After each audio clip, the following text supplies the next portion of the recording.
श्री राम।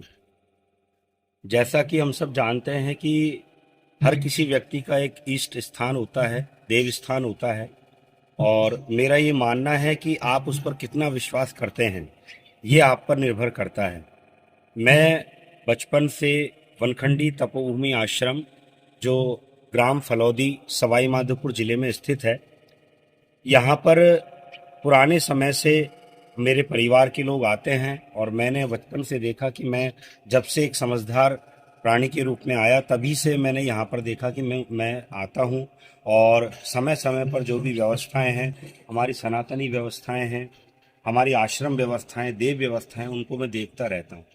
मैंने यहाँ आने के बाद ये अनुभव किया कि देव स्थान बहुत होते हैं और सभी देव स्थान तप से तपे हुए रहते हैं। कोई भी देव स्थान की शक्तियाँ या किसी भी देव स्थान की ऊर्जा कहीं कम नहीं होती। अगर बात होती है तो केवल हमारे विश्वास की, आस्था की। हम कितना विश्वास अपने देव स्थान पर करते हैं, यह महत्व होता है।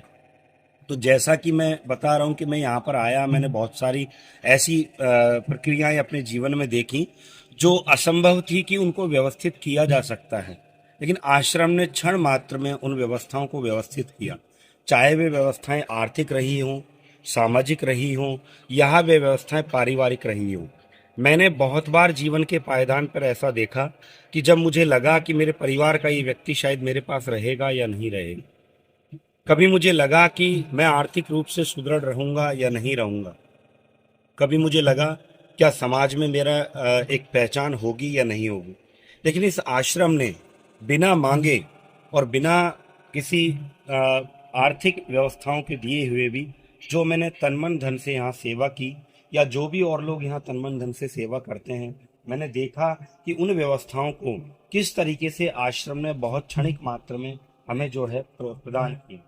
और मेरा मानना है कि अगर इसी तरीके से हम आश्रम पर आने वाले जो लोग हैं, आने वाले जो सभी अनुयायी हैं, मैं उन सभी को भी ये कहना चाहता हूँ कि क्या अच्छा है और क्या बुरा है, ये केवल हम तय करते हैं। वास्तविकता में जो हमारा प्रारब्ध है, उसके अनुसार ही हमें मिलता है। अब अच्छे और बुरे की तुलना हम केवल स्वार्थवश होकर के, अगर कुछ कार्य हमारे होते हैं तो हमें लगता है कि अच्छा है, और नहीं होते हैं तो लगता है बुरा है।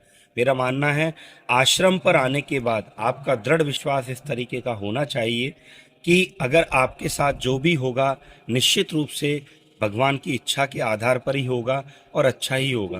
क्योंकि अच्छे की कोई परिभाषा नहीं होती। अच्छे की परिभाषा यह है कि जो हमारे कर्म प्रारब्ध में रहे होंगे और जो कर्म आज हैं, उन्हीं का प्लस माइनस होने के बाद जो भी हमारे पास बचेगा वही हमको मिलने वाला है। तो निश्चित रूप से हमें वनखंडी आश्रम आना चाहिए। जो व्यक्ति किसी अगर देव आश्रम पर जाते हैं, देव स्थान पर जाते हैं, और अगर उनका पूर्ण विश्वास वहां पर है और उनके कार्य वहां पर पूरे होते हैं, तो निश्चित रूप से उन लोगों को भी अपने देव स्थान पर विश्वास रख करके कार्य को करना चाहिए।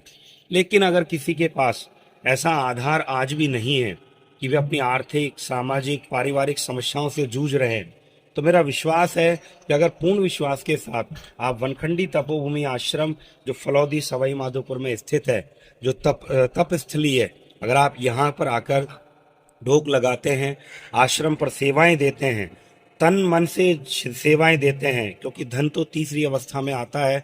जब आप तन और मन समर्पित करते हैं किसी देव स्थान पर, तो धन की व्यवस्थाएं स्वतः ही बन जाती हैं और उनका महत्व स्वतः ही समाप्त भी हो जाता है। तो मेरा मानना है कि अगर किसी की कोई भी पारिवारिक, सामाजिक और आर्थिक व्यवस्थाएं और किसी भी प्रकार का दुख अगर उनके जीवन में है, तो मैं पूर्ण विश्वास के साथ कहता हूँ कि अगर आप यहाँ आश्रम पर आते हैं और पूर्ण श्रद्धा के साथ आश्रम पर अगर अपनी याचना रखते हैं और सेवाएं देते हैं, तो निश्चित रूप से आपका वह दुख भगवान वनखंडी कुछ ही समय में दूर करेंगे, और दूर करते हैं और करते रहेंगे। बस आपकी आस्था, आपका विश्वास आश्रम पर, देव स्थान पर उसी प्रकार का बना रहना चाहिए। दूसरा, हम लोग सनातनी हैं। अगर हमारी इन व्यवस्थाओं को हम आगे नहीं बढ़ाएंगे तो निश्चित रूप से ये व्यवस्थाएं समाप्त होती चली जाएंगी। तो हमारे साथ साथ हम हमारी पीढ़ी को भी इस प्रकार की व्यवस्थाओं में डालने का प्रयास करें और उन्हें एक ऐसा देव स्थान प्रदान करें जिससे कि उनका जो जीवन है वो बहुत ही व्यवस्थित और आगे बढ़ सके, आगे चल सके। इसी के साथ मैं आप लोगों से यही विश्वास के साथ कहता हूं कि अगर आप यहाँ पधारते हैं, आश्रम पर आते हैं, तो निश्चित रूप से हमारे और आप सबके कार्य पूर्ण होंगे। जय बनखंडी, जय श्री राम,